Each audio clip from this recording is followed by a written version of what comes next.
Our featured BBB Wise Giving Alliance accredited charity seal holders for this episode are Every Child, Fistula Foundation, Good Sports. To find out more about these and other BBB Wise Giving Alliance accredited charity seal holders, go to give.org.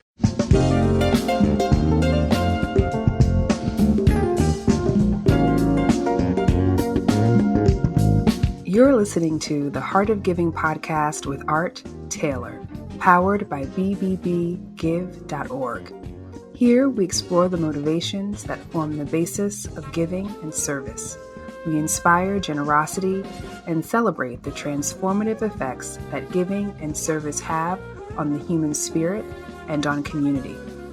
The conversations featured on the podcast also uncover giving strategies that educate and provide tools to help listeners make impactful gifts of both their time and money. We hope you enjoy this episode. This is the Heart of Giving podcast, powered by bbbgive.org. Give.org is the nation's standards-based charity evaluator, and it's your one-stop source for information on giving and reports on the most asked about charities. I'm Art Taylor. Well, I'm trying to think how long ago it's been, maybe a couple of years ago.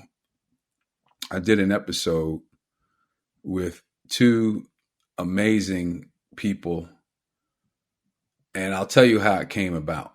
So I was doing an event at Columbia University with Darren Walker, the head of the Ford Foundation, and former mayor of Philadelphia, Michael Nutter, on the charity sector or philanthropy and diversity, equity, and inclusion and the intersection. And can philanthropy really survive without greater diversity, equity, and inclusion? And themes around that. It was a great session. But anyway, after the event, this woman comes up to me. And you know how it is after you give a talk, if you've been in that position before. People come up and they say hello and they greet you and they want to get to know you a little bit. And they have additional questions that they want you to answer. And so this woman comes up to me and she's talking like a million miles an hour about this organization that she's involved in and how she's helping these people over in Ukraine and all this stuff. And finally, I say to her, you know, this is all fascinating to me, but I'm sure we're going to have to talk another time so I can get a full download of this, because she was giving it to me. I'm telling, she was dumping it, right? And so we schedule another time to talk. And I am just blown away. First of all, she happened to have been at the time a student at Columbia University's School of International and Public Affairs, getting a master's degree. I think it's public administration, actually, getting a master's degree. She was a student, but yet at the same time, she was taking trips over to Ukraine, helping young people who were in school in the Ukraine from countries like Africa get situated after the war broke out. And I'm like, how are you doing this? And so then she tells me, well, I have a partner who I work with. His name is Nassim. And she and Nassim Ashford organized this company, this nonprofit called NoirUnited International. And the mission was really to help people who are from disadvantaged communities, but in international places when they need help. And they've been doing it. How do you do this? First of all, you're still in school, but they're doing amazing work. And so we had that first, I had to get them on a podcast, and I did. And so you should listen to that show if you haven't heard it. It was an amazing show, just talking about what they were doing and planning to do a couple of years ago.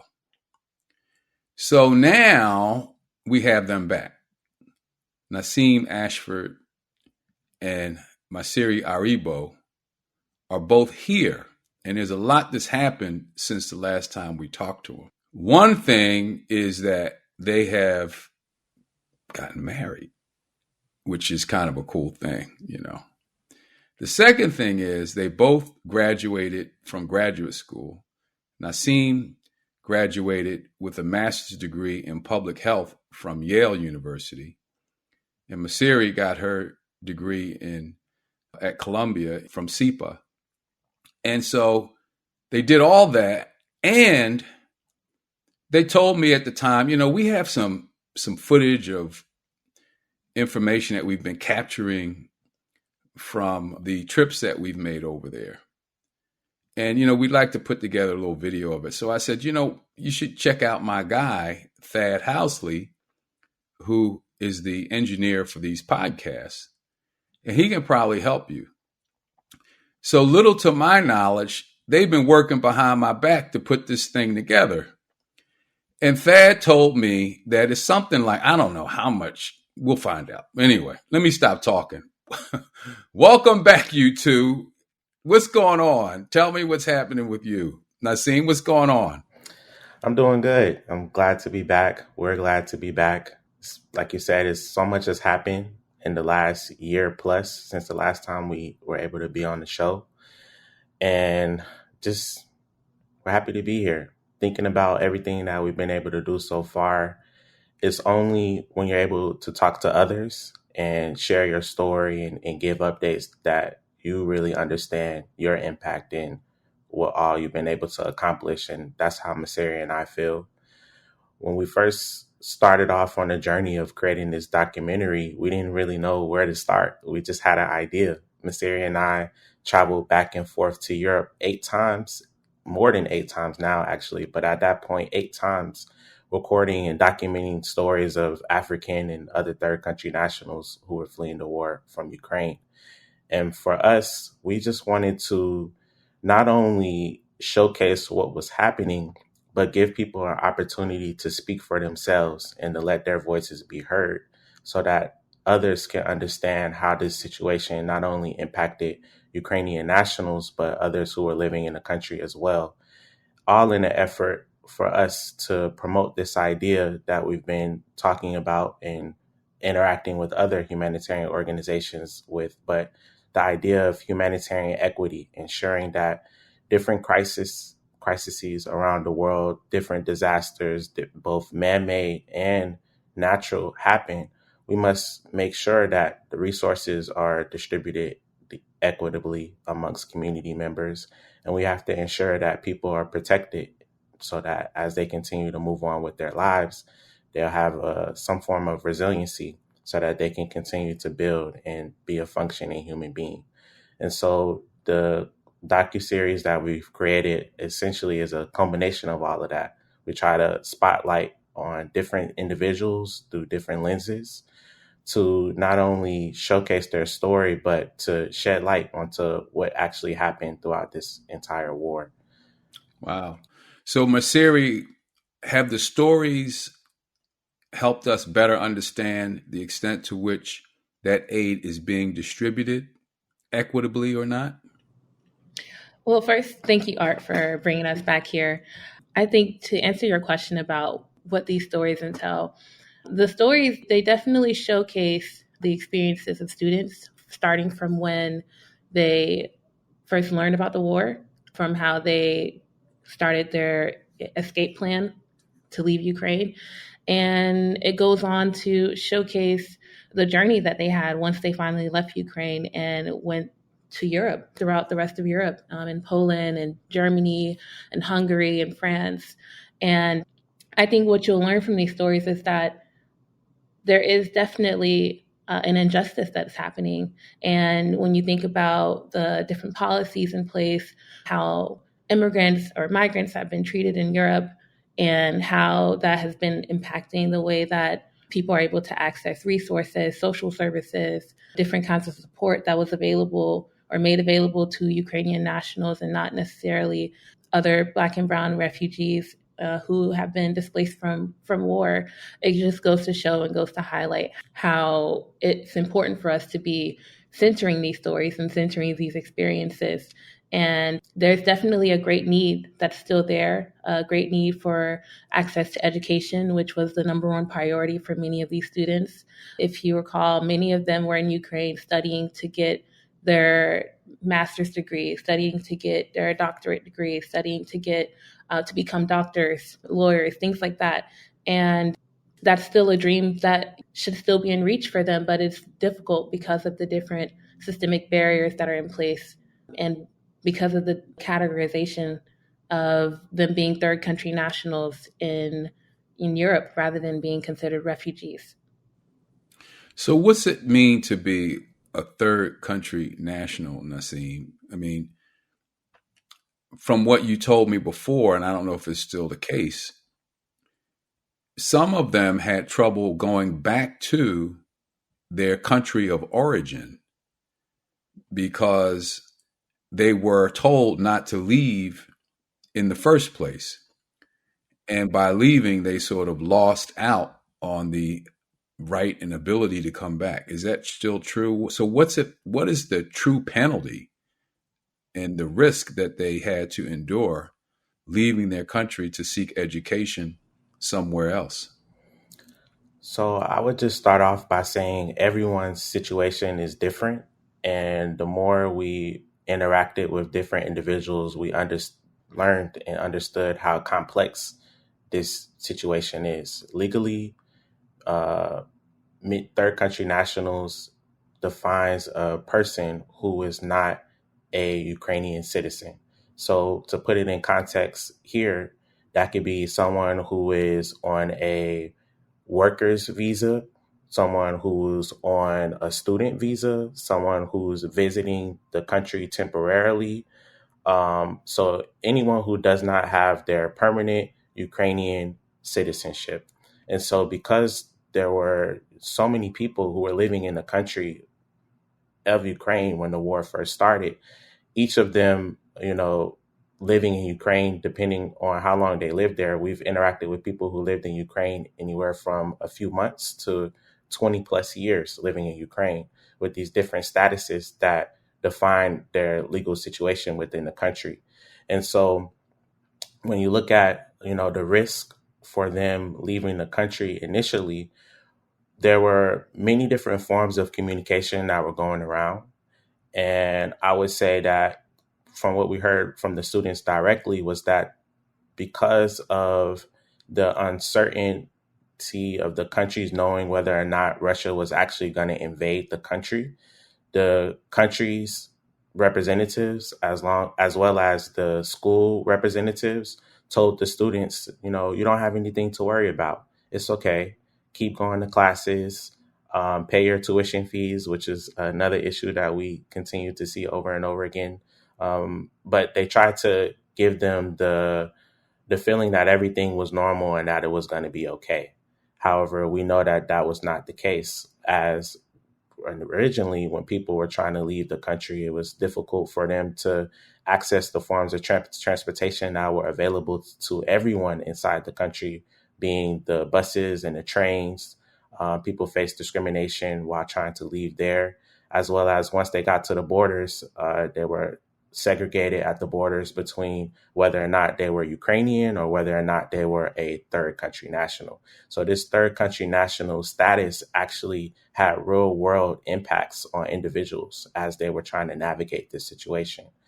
And I would say that the status also further disenfranchised them as they were living in Europe and other countries within the EU, as they're trying to access services such as housing or such as food and even medical support services. It was difficult for them to engage with those institutions because they did not have the Ukrainian nationality. And so even saying all that, still, because these individuals made their life in Ukraine, a lot of them saw that it was better for them to go back into Ukraine versus being in Europe with no support at all. And so we had a large case of people who were going back into Ukraine to live there and to essentially wait out the end of the war. And so one of the things that we've been working on since the beginning of this whole situation is just advocating and just trying to explain that situation so that people can understand how legal situations create these massive barriers that people have to navigate in order to rebuild their lives over again. Millions and millions of funding has been raised for this situation.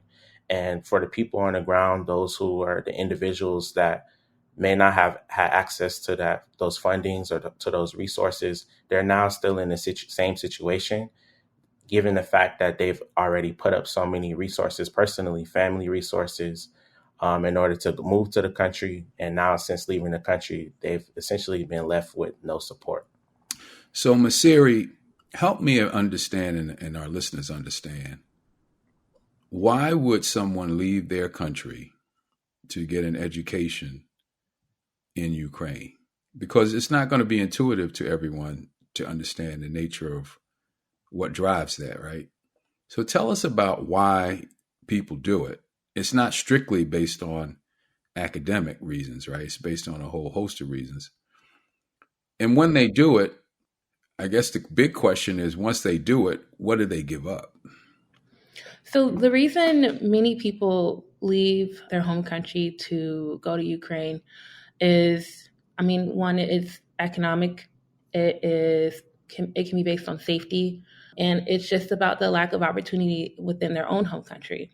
So many of these students come from various places throughout the African continent, and when you understand the history of the African continent and the history of colonialism, the history of how that has disenfranchised the different systems that were in place, perhaps to provide education and provide support.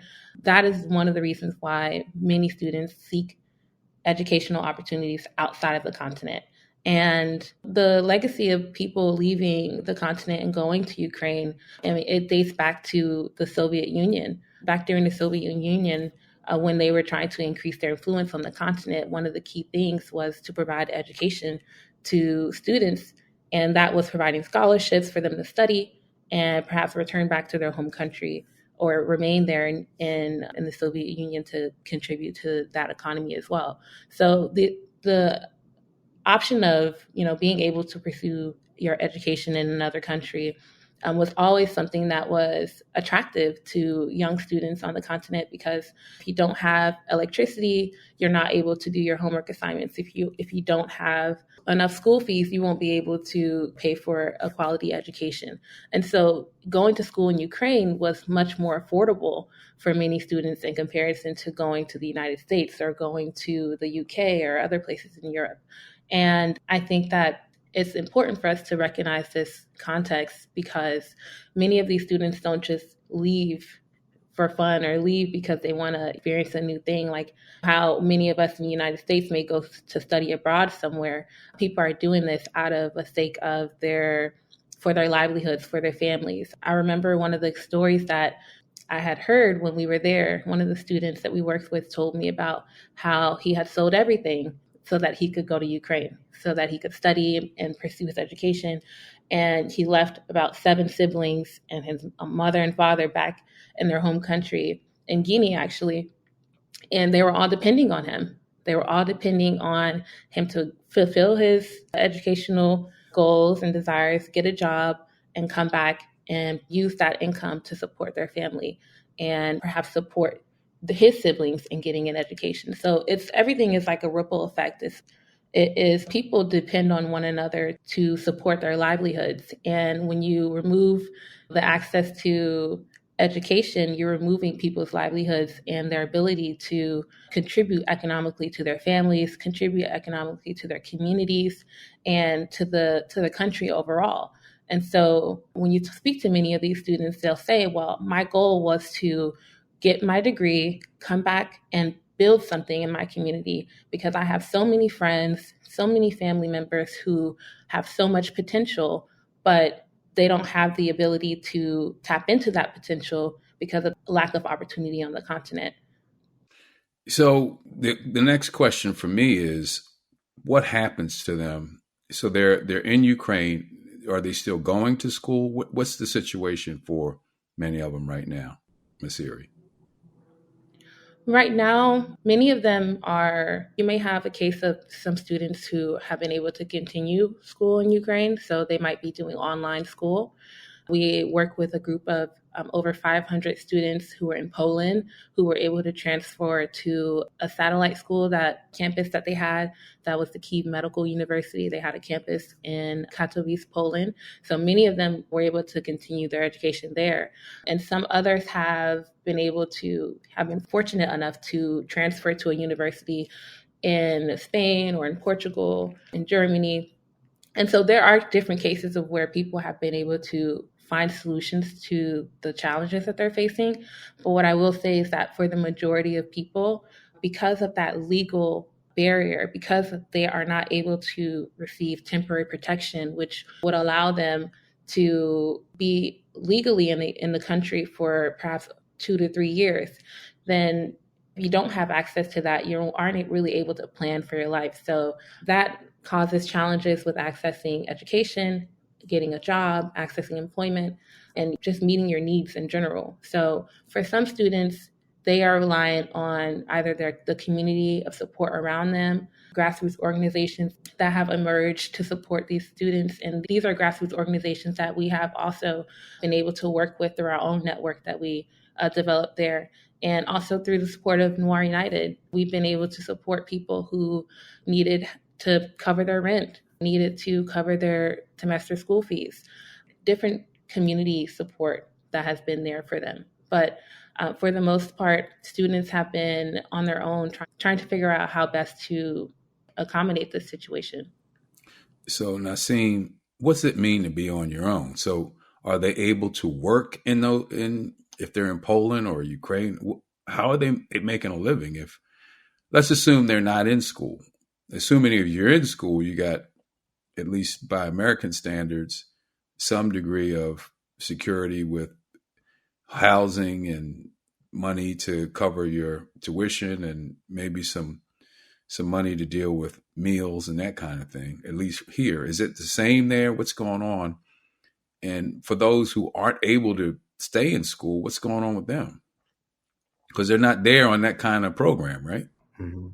I would say the situation for those who are on their own are by far the worst out of everyone that we've dealt with so far.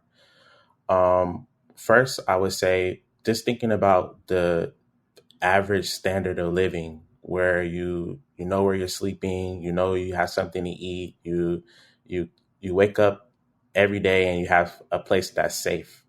For those who don't have any support, some of them are homeless, living on the street, living in the tunnels and the trains around Europe.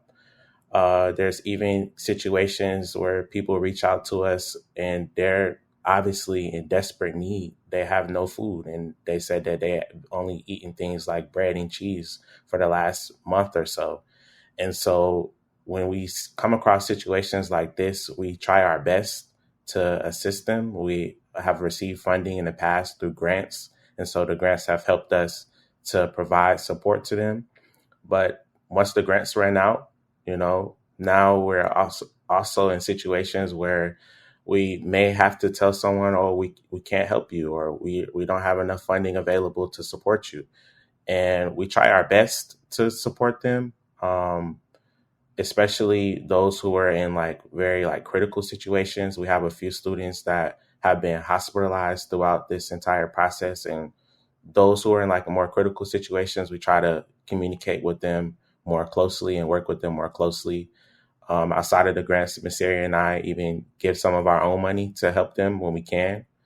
But other than that, I would say for those who don't have legal status and can't get a job or can't be in school, especially if they're not going back to their home country, they're in a really bad situation, honestly.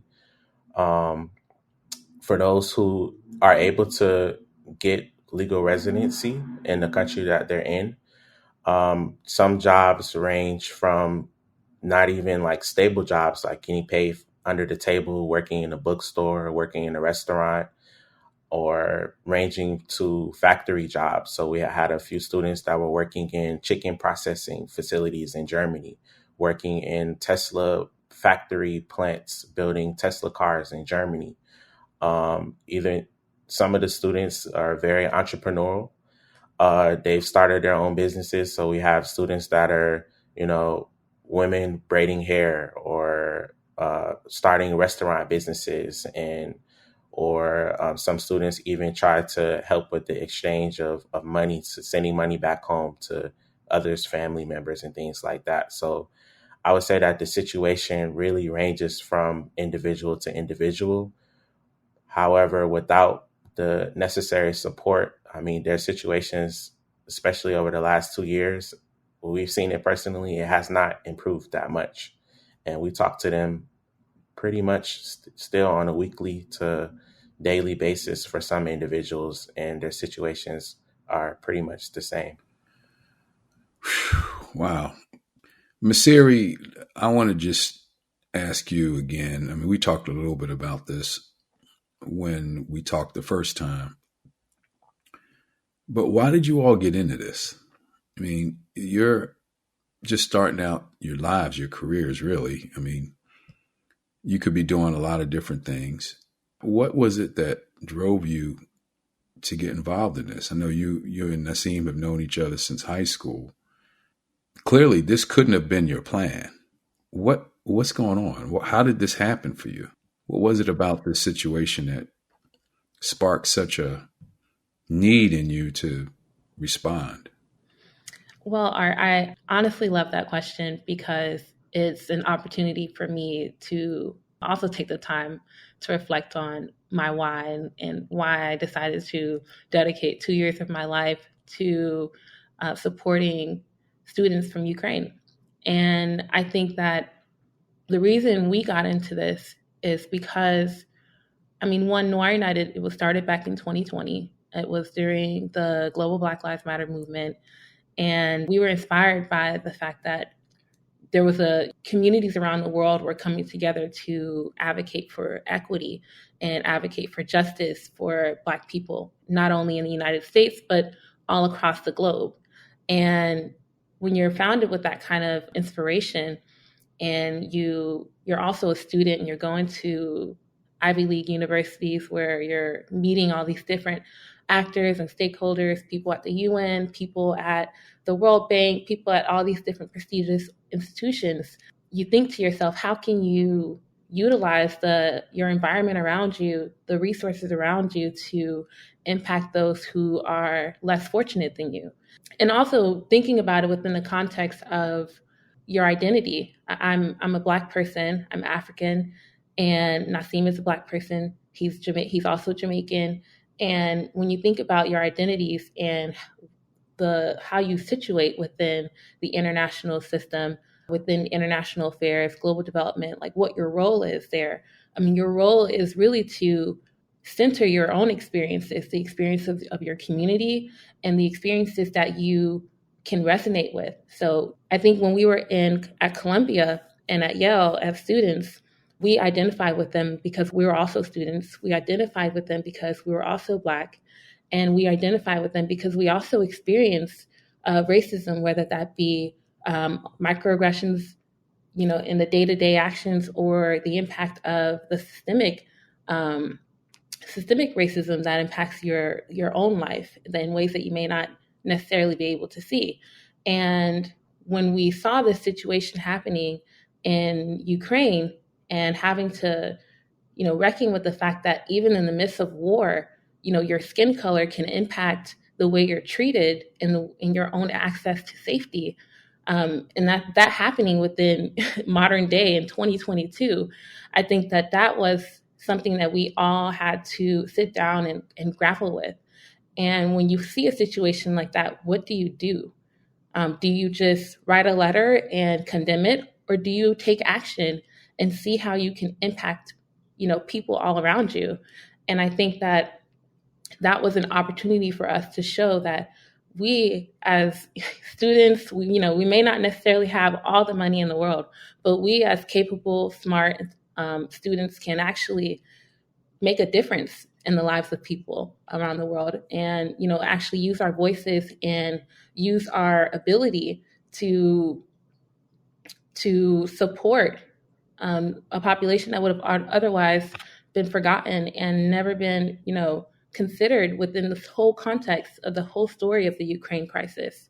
So when you think about Ukraine, a lot of times you don't think about the marginalized populations that were in Ukraine. So now that we've been able to go through this entire journey, we can think about Ukraine and remember the less fortunate people who had to face racial discrimination, and the ways in which they had to overcome that as well. So I think that's the main reason why we decided to do this. Well, empathy and sadness and disappointment, all of those emotions can certainly drive someone to want to see change. But wanting to see change and actually doing something about it are two very different things. And Nassim, you all decided that you would do something about it. This is a highly complex situation. I mean, this isn't simply taking a few dollars out of your pocket and handing it to someone on the street who's hungry. What you're doing is dealing in a very volatile, complex situation, and brittle even. My futurist guru, Bob Johansson, just introduced me to a new concept. Brittle is kind of the world that we're living in today. And that's kind of what you're facing. It's like a chaotic situation for these people. There's no answer to how to solve it. But yet you guys felt that, no, we're not going to let the complexity keep us from doing something about it. And you couldn't have known for sure whether the things you were doing would have any meaningful effect. How could you know? But you did it anyway. I'm trying to figure out, where does that come from? And how do you say, all right, I can just finish out my grad school, go on with my career. What in the world was it inside of you two that said, nope, that's not enough? We're going to do something about this. What was that? I would say that the idea of starting this organization, NoirUnited International, did not come overnight. Macire and I have been heavily involved in many different organizations and programs, such as her being a part of PPIA, which is the Public Policy International Affairs program for undergraduate students. Myself, I was with the CDC CUPS, which is the Emerging Undergrad Professionals in Public Health program. We both went to work on Capitol Hill at the height of the pandemic. So understanding not only how worldly factors are impacting our communities, but how policy also impacts our communities. And, just seeing the real world impacts on how all of these different streams impact individual lives, I think was our biggest motivating factor to continue moving forward and to take this opportunity that we had in front of us seriously. And then I would say that the relationships that we've built along the way filled in that gap as well. And as we, looked at this process of doing this entire project, we never saw it as we were going to fix the entire humanitarian space by responding to this particular instance. We more so saw ourselves as filling in a gap that was present, and we wanted to not only highlight this gap that was there, but we really wanted to address the gap. And this gap that we saw was not just here in this particular crisis in Ukraine, but we see this gap all over the world. We see this gap in Africa right now with the crisis that's happening in Sudan, which is the largest internally displaced population on the planet.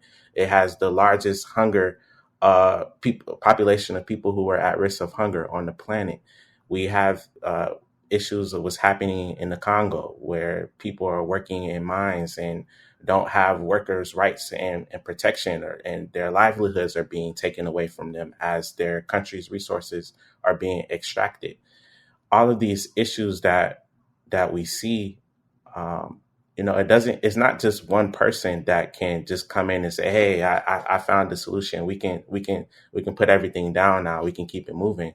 But it takes a community of people to actively engage and to understand not only their role, but other people's roles as well too, and to see how they can find a position in order to give back. And that's pretty much been our driving force, is just understanding who we are, where we come from, everything that's made us into who we are today, all of the opportunities where we're given, all of the people that we've met so far. And we've tried our best to put that into the organization and to put that into the work that we continue to do in order to make an impact.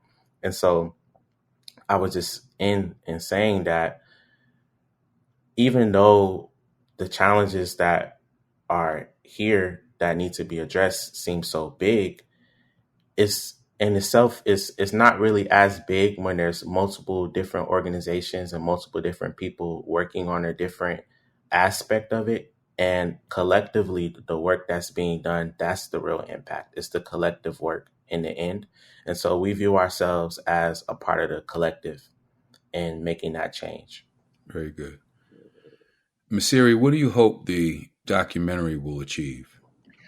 I hope that this documentary will help people to understand the real world experiences of people who face displacement, and the real world impact of war.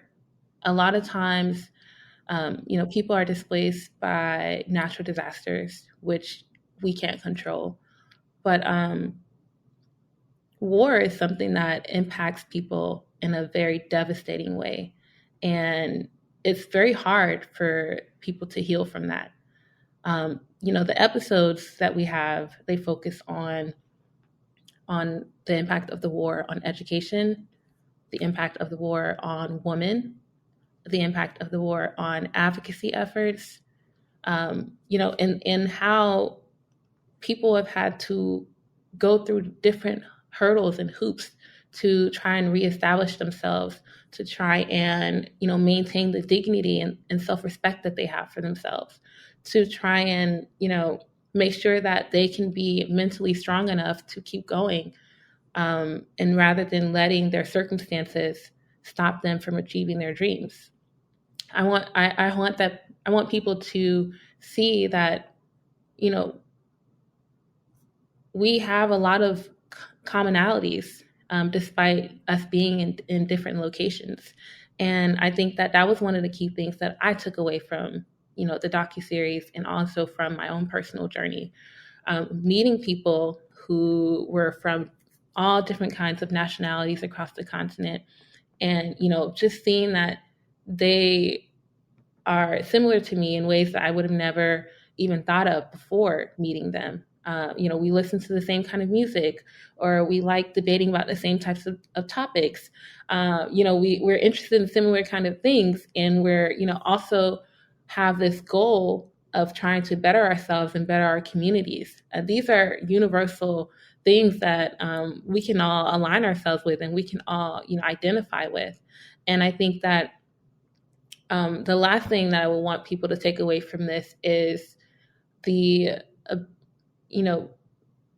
people should be thinking about how they can help, right? How they can, make an impact on their communities, and how they can learn and understand the different contexts and the different international issues that happen around the world, and how, we play a role, and how we can play a role in that.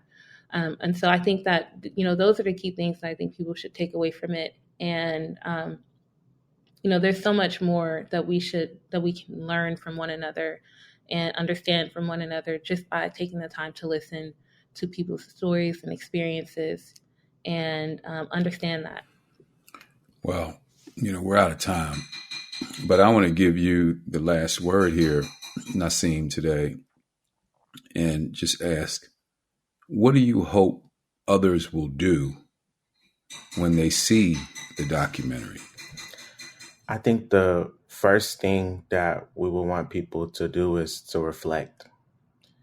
The last 4 years have been a really, really challenging time for everyone, not only thinking about the pandemic and how that changed our lives and thinking about loss, but it's also changed our lives in other ways, more, on a societal level, politically, socially, economically. The last 4 years has really been a challenging time, and I think that right now, when someone views this documentary, they need to understand that we as Americans, we as, general people living here in our country, we're not alone. We're not in a vacuum. And it's important for us to engage and to truly understand what's happening around the world, to understand how we fit into that picture, into the puzzle. And after reflecting and seeing the videos and experiences of people, think about ways in which how they personally can give back to help, and how they can really work with us to have an even bigger impact than what we've been able to do so far. And just to say that Macire and I started this journey on our own, but through everything that we've been able to do, we have a whole family, a whole community with us now too. And everyone who's been on that journey so far has had the opportunity to learn for themselves, to reflect for themselves. And now we're all at a point where we've opened up ourselves to continue to provide a platform for those who would like to engage on issues that are happening around the world. And we're looking to open that platform and open up that opportunity to others as well to join us in this movement and to continue to have a sustained impact in the communities that we hope to serve. Well, I want to thank you both for what you're doing and for the example that you're setting for others of us who care, but maybe haven't done as much as we might. Your leaders, your people who we should follow, people who we should hear from. And I am more than impressed. Impressed doesn't even cover how I feel about the two of you. It's pride. It's just a sense of my happiness that I could even be connected to you. I know that whatever you're doing today, however great it is, there's so much more you're going to be doing in the years ahead. And I just am very happy about that. I feel it gives me a sense of optimism that you're out there doing what you do and shedding the light on opportunities for others to engage and shedding light on areas where there's a lot of darkness right now and needs that light.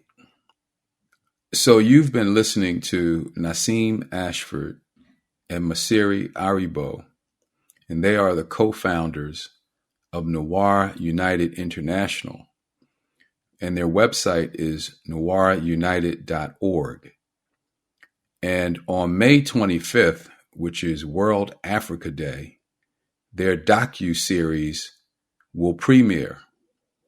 So I hope that all of you will tune in to gain access to this docu-series, which will be on YouTube, and you can find it through their website, NoirUnited.org. So definitely do that. Now, for all of you who are new to the podcast, this is a weekly show. I hope you'll subscribe. That's how we get attention, just by people subscribing, so that we can continue to bring you amazing guests like Nassim and Macire. And we'll hope to see you back here again next week for another episode. You've just listened to the Heart of Giving podcast with Art Taylor. Be sure to tune in next time for a brand new episode. To listen to our other interviews, visit heartgiving.podbean.com. That's heartgiving.podbean.com. Subscribe to our show on major podcast platforms. The thoughts and opinions expressed on this podcast are the views and opinions of the guests, not those of the BBB Giving Alliance or program affiliates. This podcast is for information and educational purposes only and is copyrighted with all rights reserved. This podcast is protected by Podbean's terms of service.